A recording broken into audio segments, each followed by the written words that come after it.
얼마 전에 한 성도님이 저에게 이렇게 질문을 하셨습니다. 목사님, 복음이 뭔가요? 물어보셨습니다. 여러분, 복음이 뭔가요? 네. 아주 쉬운 질문이잖아요. 여러분, 복음이 뭔가요? 복된 소식이죠. 예. 복된 소식의 내용이 뭔가요? 자신 있게 해보세요. 저도 자신 있게 대답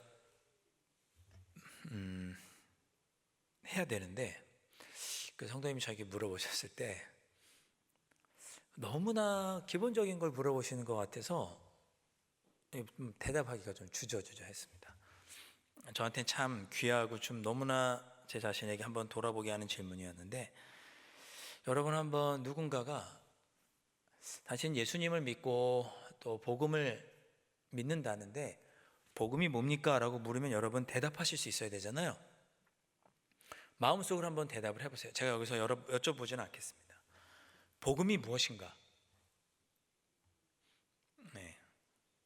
좀 부끄러운 얘기지만 저 가르쳐 주시던 교수님께서 목사님들이 계신 그렇게 세미나 자리에서 물어봤어요. 맨 앞에 계신 목사님한테. 목사님, 몇 년 목회하셨습니까? 예, 몇십 년 목회했습니다. 아, 그러시군요. 그럼 복음이 뭔가요? 그랬더니 그 목사님 대답이 뭐였을까요? 그런 거 물어보지 마. 이게 대답이었어요. 예. 그런 거 좀 물어보지 마요, 교수님. 이제 그렇게 대답이었어요. 복음이 뭡니까, 여러분? 이제 속으로만. 틀리면 안 되잖아. 속으로만 대답해 보세요. 누군가 나에게 당신이 갖고 있는 그 마음속에 있는 복음이 무엇입니까? 라고 물을 때 탁 물으면 탁 답이 나와야 되는데 막상 답이 안 나와요. 예. 그래서 오늘은 복음이 뭔지를 한번 생각해 보려고 합니다. 성경에서 복음에 대해서 가장 잘 설명하고 있는 성경 구절을 한 구절 꼽아라 하면 요한복음 3장 16절이에요. 네. 요한복음 3장 16절. 우리 다시 한번 우리 해볼까요? 하나님이 세상을 이처럼 사랑하사 독생자를 주셨으니 이는 그를 믿는 자마다 멸망하지 않고 영생을 얻게 하려 하심이라. 아멘. 복음이 무엇인지 여러분들이 대답하실 때 요한복음 3장 16절을 딱 생각하시고 대답을 하시면 됩니다. 자, 오늘 읽었던 요한복음 3장 16절에서 우리가 복음에 해당하는 부분, 우리가 일반적으로 복음이라고 생각하는 부분이 어디냐면 후반부예요. 후반부. 우리 성경 말씀을 한 번 더 보여주시겠어요? 하나님이 세상을 이처럼 사랑하라 독생자를 주셨으니 하고 이는 그를 믿는 자마다 멸망하지 않고 영생을 얻게 하려 하심이라. 이 부분이 우리가 흔히 생각하는 복음입니다. 우리가 이제 복음이 무엇입니까? 그러면 우리가 예수 그리스도를 믿음으로 영생을 얻은 것이 구원입니다. 이 소식이 복된 소식이고 복음입니다. 이렇게 대답을 하면 됩니다. 그렇게 이게 맞아요. 여기서 그를 믿는다 할 때 그는 누구냐면 예수님이죠. 그를 믿는 자는 예수님을 믿는 자. 여러분, 이거 별거 아닌 것 같은데 매우 중요해요. 예전에 어떤 권사님이 그러시더라고요. 저는 하나님은 믿겠는데 예수님은 못 믿겠어요, 그러시더라고요. 이거는 잘못된 거죠. 그를 믿는 자마다 멸망하지 않고 구원을 얻는데 예수님을 안 믿으면 어떡해요? 하나님은 믿는데 예수님은 못 믿겠대요. 더 정확하게 말하면 예수님께서 죽으시고 부활하신 것을 못 믿겠다는 거죠. 우린 이런 분을 뭐라고 얘기하느냐? 이단이라고 얘기합니다. 그러니까 그분은 이제 그 권사님은 그냥 저한테 그냥 이렇게 신앙의 어떤 그냥 고민을 얘기하신 것처럼 얘기한 것이고, 주변에 누군가 여러분 지나가시다가 좋은 소식이 있습니다 하고 들어봤는데 예수님을 얘기하는 것이 아니고 예수님을 믿고 구원받는 것 외에 다른 것을 전하면 다 이단이에요. 그건 다 복음이 아닙니다. 여기서 그를 믿는다는 것이 매우 중요한 표현이에요. 그를 믿는다. 예수님이 하나님이신 것을, 예수님이 구세주이신 것을, 구원자이신 것을, 하나님이신 것을 믿는다는 것을 설명하는 교리가 기독론입니다. 우리 교회에서 가장 중요한 우리 신앙의 교리가 뭐냐면 창조론과 더불어서 이 기독론을 들 수 있어요. 그러니까 예수님을 믿음으로 멸망하지 않고 영생을 얻는다라는 것이 복음입니다. 누가 물으시면 예수님을 믿음으로 내가 죄인인데 구원받았다, 영생을 얻었다, 이것이 복음이다라고 이야기해 주시면 돼요. 자, 우리는 복음을 무엇이라고 말해야 하는가? 복음이란 죄인된 우리를 구원하시기 위해 이 땅에 예수님이 오셨고, 그 예수님이 우리를 위해 십자가에 달려 돌아가 죽으시고 부활하셨죠. 그 우리를 죄로부터 구원하시기 위해서 죽으시고 부활하신 예수 그리스도를 믿는 자마다 영생을 얻는 것이 복음입니다. 이 소식이 좋은 소식, 복된 소식입니다. 이 복음을 받아들이는 사람은, 믿음으로 이 복음을 받아들이는 사람은 구원받는 거죠. 여러분이 구원받는 것과 복음은 다른 문제예요. 복음은 여기 있습니다. 이 복음을 받아들이는 사람이 구원받는 거죠. 여러분이 그래서 구원과 복음은 조금 구분해서 생각하셨으면 좋겠고, 복음이 무엇인지 설명하시면 됩니다. 그럼 죄는 뭐냐? 우리가 죄인이라고 하는데 나 죄인 안 지었는데? 죄는, 우리 성경에서 말하는 죄는 교만이라고 생각하시면 돼요. 하나님과 똑같아지려고 하는 마음. 선악과를 왜 따먹었어요? 하나님처럼 지혜롭고 싶어서 따먹었죠. 죄의 가장 근본은 뭐냐? 교만입니다. 하나님과 같이 되려고 하는, 하나님 없이 살 수 있다고 하는 생각, 하나님 필요 없다고 하는 마음, 그것이 죄죠. 그 죄로 인해서 하나님과의 우리와 좋은 관계가 단절되고 말았습니다. 그런 상태를 가리켜서 죄인된 상태라고 말합니다. 그러니까 죄는 우리가 범법 행위를 하는 것만이 죄가 아니고, 범법 행위를 하는 것만이 죄가 아니고 하나님 없이도 살 수 있다고 생각하는 것, 그 교만을 가리켜서 죄라고, 그 교만의 상태에 있는 것을 가리켜서 죄라고 합니다. 그러니까 우리는 예수님을 통해서 깨닫는 거죠. 내가 나 혼자는 살 수 없구나. 내가 이 상태로 가다가는 영원한 죽음, 둘째 사망, 영원한 사망에 내가 이르는구나 라는 것을 알고, 나를 구원해 주실 분은 예수님밖에 없구나 라는 것을 깨닫고 예수님을 믿음으로 구원을 받게 되는 것, 그것이 복음입니다. 그러니까 여러분이 다 알고 계시는 내용인데 정리가 잘 안 되신 거죠. 여러분 꼭 기억하셨으면 좋겠습니다. 누가 물으시면 나는 죄인인데, 죄인된 우리가 예수 그리스도를 믿음으로 영생을 얻는 것이 구원이다. 이것을 여러분 분명하게 말씀하실 수 있어야 돼요. 아멘? 여러분 잊지 마시기 바랍니다. 자, 그런데 오늘 읽었던 요한복음 3장 16절에서는 복음이 이것만이 아니라는 것을 알려주십니다. 요한복음 3장 16절 전반전을 보세요. 앞에 부분, 제가 방금까지 말씀드렸던 예수님을 믿음으로 우리가 구원받는다는 것은 3장 16절이 후반부죠. 근데 전반부를 보시면 이렇게 되어 있습니다. 하나님이 세상을 이처럼 사랑하사 독생자를 주셨으니, 할렐루야. 하나님께서 예수 그리스도 이 땅에 보내서 우리를 죄를 해결해 주시고 우리를 죄로부터 구원하셔서 영생을 우리가 얻도록 허락해 주신 이유가 뭐예요? 우리를 사랑하시기 때문에. 여기서 할렐루야가 나와야 되는데, 그렇죠? 자, 복음은 무엇이냐? 우리가 예수 그리스도를 믿음으로 죄인 된 우리가 영생을 얻는 것이 구원입니다. 그것이 복음입니다. 그 소식이 복음이에요. 그뿐만이 아니라 우리가 죄인 된 우리를 구원하시기 위해서 이 땅에 예수님을 보내주신 그 하나님의 사랑, 하나님이 그만큼 우리를 사랑하신다는 것도 복음에 포함이 되는 거예요.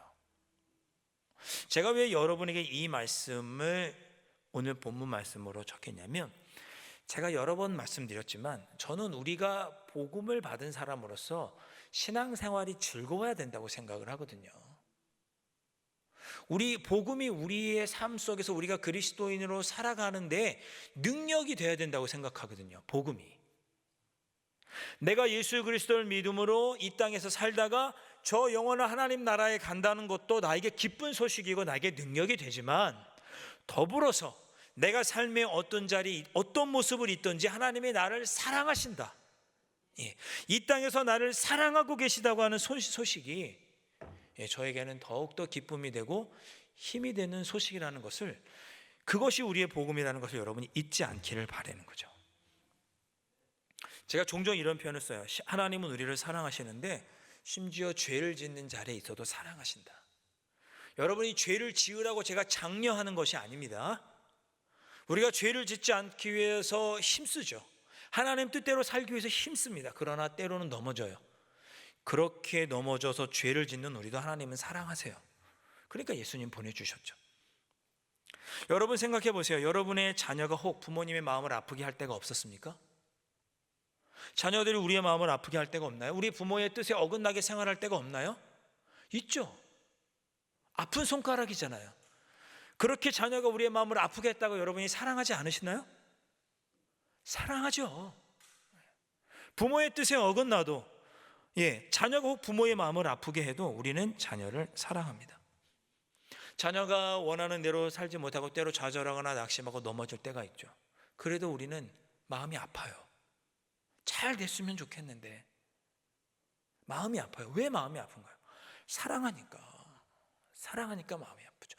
이런 우리의 마음을 통해 하나님의 마음을 우리가 생각해 본다면, 주님의 마음을 생각해 본다면, 우리가 예수님을 믿고 영생을 얻은 사람으로서 주님의 뒤를 따라 살아야 하는데 때로 그렇게 살지 못해서 낙심하고 넘어질 때가 있죠. 그래도 하나님은 우리를 사랑하시는 거예요. 마음이 아프실지언정 우리를 버리지는 않으세요. 내가 죄를 짓고 심지어 실패하고 넘어진 자리에도 하나님께서 여전히 나를 사랑하고 계시다는 것이 복음입니다. 이것도 복음이에요. 목사님 너무 당연한 얘기를 하시는 것 아닙니까? 그러시는데요. 당연한데요, 절대 잊어버려서는 안 되는 복음입니다. 예전에 제가 관상 기도를 했던 적이 있습니다. 관상 기도는 뭐냐면 사람의 관상을 보는 기도가 아니고요, 그 개인의 상상력이 좀 많이 들어가는 기도입니다.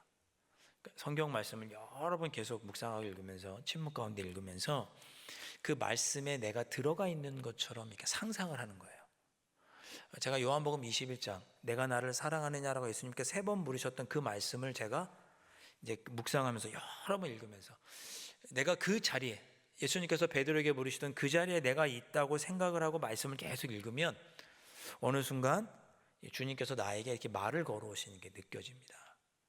물론 이제 카톨릭적인 요소가 좀 있지만 이 관상 기도를 이제 신학교 때 이제 배웠어요. 한번 배웠어요. 이 기도를 딱 하는데 요한복음 21장 깊이 이제 묵상을 하는 거죠. 요한의 아들 시몬아, 내가 나를 사랑하느냐? 예수님, 저는 요한의 아들이 아니고 요한인데요.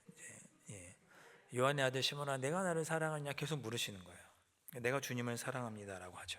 근데 깊이 3일 동안 그 말씀을 가지고 이렇게 계속 혼자 이렇게 골방 같은 데 들어가서 기도를 하다 보니 어느 순간 제 마음에 예수님께 죄송한 마음이 드는 거예요. 예수님께 너무 죄송한 마음이 막 이렇게 몰려오는 거예요. 베드로의 마음도 베드로가 이랬겠구나라는 생각이 드는 거죠. 예수님께서 베드로에게 뭐라고 말씀하셨냐면, 네가 나를 3번 부인할 것이다 그랬더니, 저는 절대 예수님을 부인하지 않겠습니다 그랬거든요. 근데 3번 부인하잖아요. 그렇죠. 그는 주는 그리스도시요 살아계신 하나님의 아들입니다라고 고백했던 사람도 베드로고, 그의 고백이 아무런 소용이 없었던 거죠. 예수님 부인하는 그 순간에는. 그 다 예수님을 떠나도 나는 예수님을 떠나지 않겠습니다 했는데 예수님 골고다에 못 박히실 때 거기에 베드로는 없었어요. 그 베드로의 마음에 예수님께서 오셔서 내가 나를 사랑하느냐라고 물으실 때 베드로의 마음이 어땠겠어요? 그냥 죄송했겠죠. 주님 죄송합니다. 제가 말은 그렇게 했는데 그렇게 못했습니다. 죄송합니다. 요한복음 21장 14절에 보면 예수님께서 그렇게 제자들을 만나주신 것이 3번째라고 기록되어 있습니다. 그러니까 예수님께서 부활하신 후에 제자들을 부활하신 후에 세 번째 만나 주시는 게 21장이에요. 그러니까 예수님께서 부활하셔서 제자들 처음 만나신 것도 아니에요. 세 번이나 예수님이 부활하신 후에 제자들을 만나 주셨는데, 그 제자들이 부활하신 예수님을 만나고도 물고기 잡으러 돌아간 거예요. 그 예수님께서 그 제자들에게 찾아가셔서 네가 나를 사랑하느냐라고 물으실 때 그 제자들의 마음이 어떻겠어요? 죄송한 마음밖에 없죠. 부끄러운 마음밖에 없었겠죠.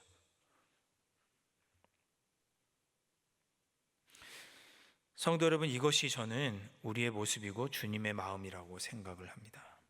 우리가 주님의 뜻대로 살아가려고 매주일 매일 마음을 먹고 또 오늘도 은혜 받았다고 기쁨과 감사함으로 돌아가지만 또 쓰러지고 넘어지는 것이 우리의 모습이죠. 베드로와 저희랑 똑같은 거죠. 그런데도 그런 우리에게 찾아오셔서 네가 나를 사랑하느냐라고 물어주시고 내가 너를 사랑한다고 다시 한번 확인시켜 주시는 것. 내가 너를 이 땅에서 죽어서 저 천국에 가는 것뿐만이 아니라 지금 이 땅에서 내가 너를 여전히 사랑하고 있단다. 죄를 짓고 또 넘어지는 그런 우리의 모습을 통해서도, 낙심하고 실패하고 좌절한 우리의 모습에도 찾아오셔서 내가 너를 여전히 사랑하고 있단다라고 말씀해 주시는 그 주님의 음성, 그것이 복음입니다. 그 복음을 가진 자만이 우리의 삶을 기쁨과 감사함으로 더욱 능력 있게 살아가게 될 줄로 믿습니다. 하나님은, 우리 주님은 여러분을 사랑하십니다. 네. 사랑하셔요. 여러분이 잘 되기를 바라시고 신앙생활 잘하기를 바라시고 늘 기쁨 가운데 살아가기를 바라시고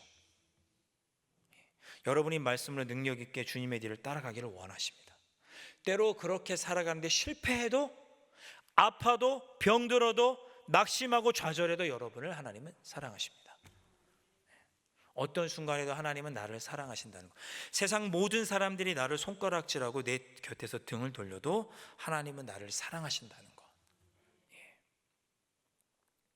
그 복음이 있을 때 벼랑 끝에서도 우리는 감사할 수 있고 벼랑 끝에서도 우리는 새롭게 시작할 수 있는 용기를 얻을 수 있습니다. 이번 한 주간 죄를 짓는다고 너무 낙심하지 마시고, 죄를 지으시라고 다시 한번 말씀드립니다. 죄를 지으라고 장려하는 건 아니지만 낙심하지 마시고 주님 나를 사랑하신다, 주님이 나를 사랑하신다는 마음의 굳건한 확신 가운데 힘들고 어려운 순간에도 하나님은 나를 사랑하시니까, 주님은 나를 사랑하시니까.